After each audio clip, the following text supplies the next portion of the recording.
fago fachas.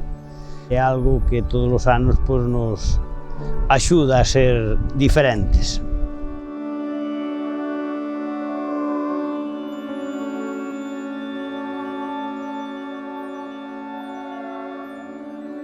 A mediados de agosto, o primeiro que facemos é irmos polas chousas, apañar uns arbustos que nos damos o nombre de agucios, e despois, uns días antes da festa, cada un na súa casa vai buscar un pau e vai entrelazando os agucios de maneira que non se ve nin o principio nin o final do agucio, hasta que acaba de facer a facha e vai atando con bimbias. Despois, o día 7 de setembro, pola mañá, súbense ao castro en tractores e pola tarde, pola noite xa se queima.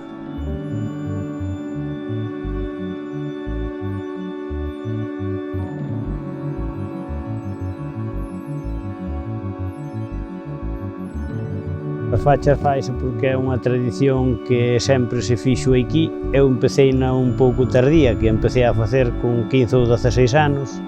Na miña casa eu tiña un tío que facía fachas e subindo unha facha para o castro quedou sin un ollo porque o da facha de adiante lle clavou nun ollo e desde aquelas hasta a mí non se poderon facer máis fachas porque o meu pai de pequeno non me deixaba.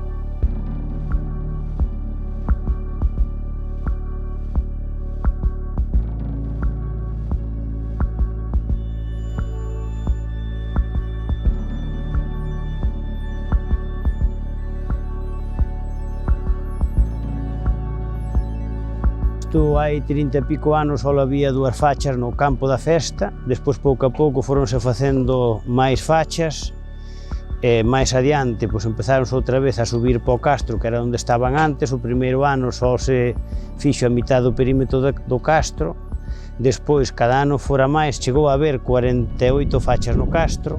No 2008 declarouse festa de interés turístico galego e a final do ano pasado xa se declarou ben de interés cultural e hoxe creo que estamos nun momento dos máis importantes da festa.